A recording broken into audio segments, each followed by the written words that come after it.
Oi pessoal, tudo bem? Professor Bruno Oliveira com a nossa aula de número 42 do nosso curso Escola de Direito Eleitoral para as eleições de 2024.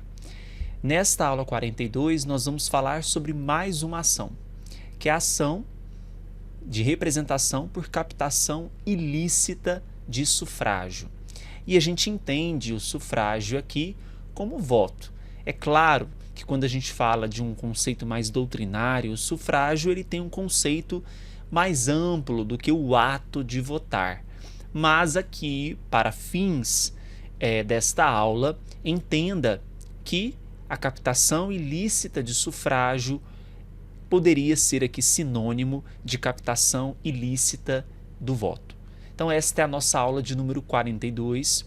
Você que não é nosso aluno vai ter acesso a um pedacinho desta aula, mas para ter acesso a toda a aula tem que adquirir o nosso curso lá no site eleitoralcombruno.com.br, ok? Bora então começar? Caso não me segue ainda no Instagram, @professor Bruno Eleitoral. Bom, pessoal, essa é a nossa aula de número 42. Quais são os documentos que nós vamos utilizar nesta aula?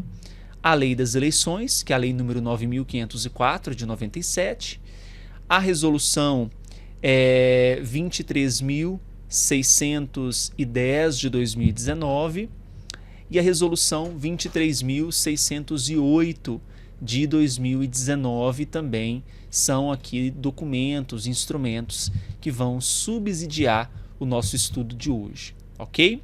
Primeiramente, vamos observar qual é o objetivo da ação por representação de captação ilícita de sufrágio.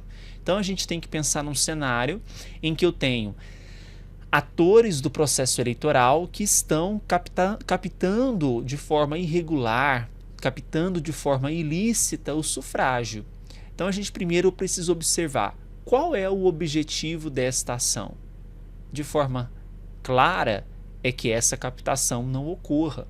Mas, de uma forma mais abrangente, nós precisamos lembrar que o Brasil, claro, não só o Brasil, mas o Brasil possui uma corrupção que está entranhada nas nossas instituições. Então, a corrupção, ela assola o país.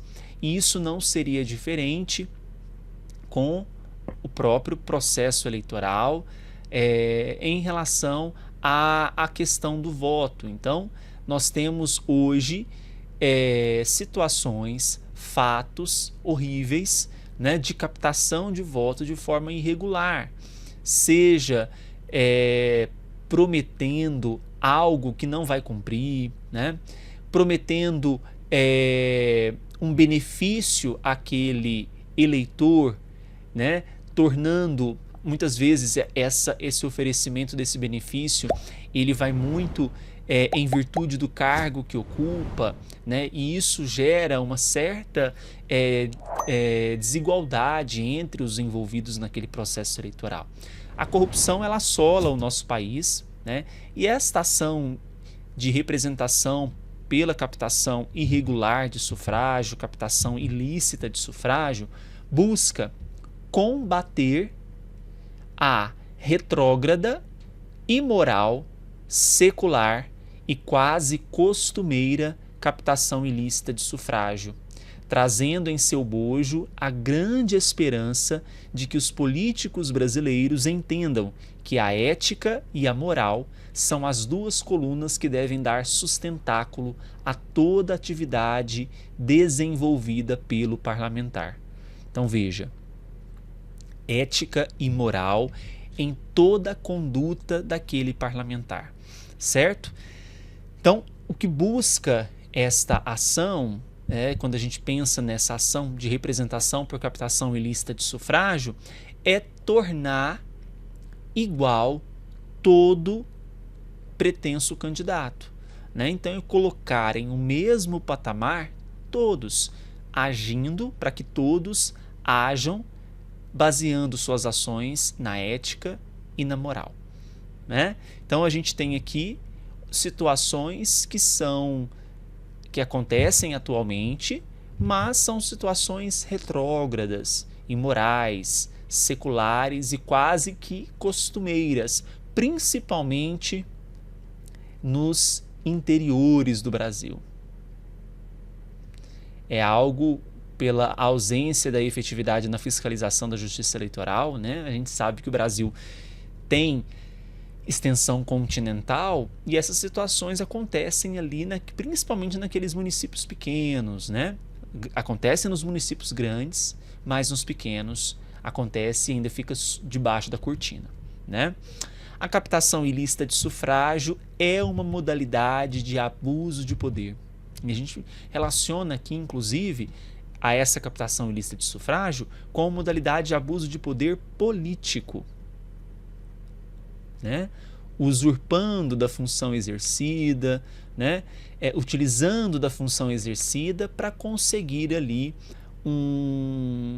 assumir uma posição, né, contrária aos ditames da legislação, né? Quais são os requisitos para essa captação ilícita de sufrágio? Primeiro, então nós temos aqui uma série de requisitos que eu vou enumerar para vocês. O primeiro requisito, veja, é uma conduta objetiva, porque nós temos aqui expressamente na legislação essa conduta, esses núcleos típicos dessa conduta, que é de dar, oferecer, prometer ou entregar bem ou qualquer vantagem de cunho pessoal, inclusive emprego ou função pública, exceto as exceções legais previstas no artigo 26 da Lei das Eleições, que estabelece para nós os gastos eleitorais.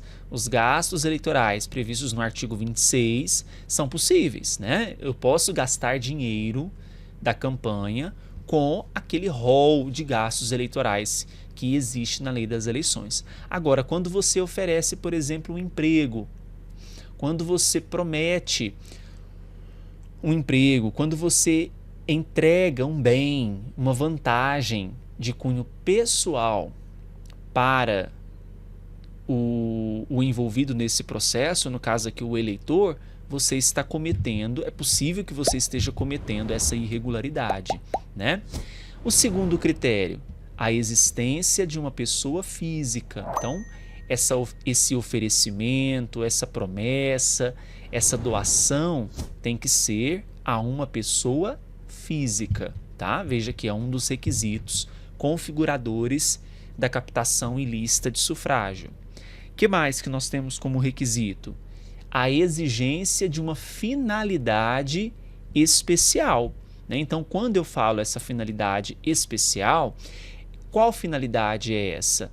É de obter o voto, né? Então, veja, quando eu ofereço um emprego em troca do voto, essa finalidade especial ela foi atingida, ela foi preenchida. E digo mais, a legislação ela é muito clara ao afirmar que no caso da captação ilícita de sufrágio é desnecessário o pedido explícito de votos, porém necessita que a conduta foi praticada com aquela finalidade específica. Qual finalidade que é essa? A finalidade, o objetivo de obter o voto do eleitor. Certo? Pois bem, quarto requisito. A conduta ela tem que ser direcionada a um eleitor determinado ou determinável. Então, eu não posso oferecer para ser configurada essa captação irregular de sufrágio, não pode ser um oferecimento genérico de emprego, né? Eu preciso ter um destinatário, seja ele um destinatário, um eleitor determinado, específico, ou que eu consiga determinar, né? Ou determinável. Então, é requisito que essa conduta seja, então, direcionada a um eleitor determinado ou um eleitor determinável. O Tribunal Superior Eleitoral tem entendido o seguinte, olha só que interessante, não se faz necessário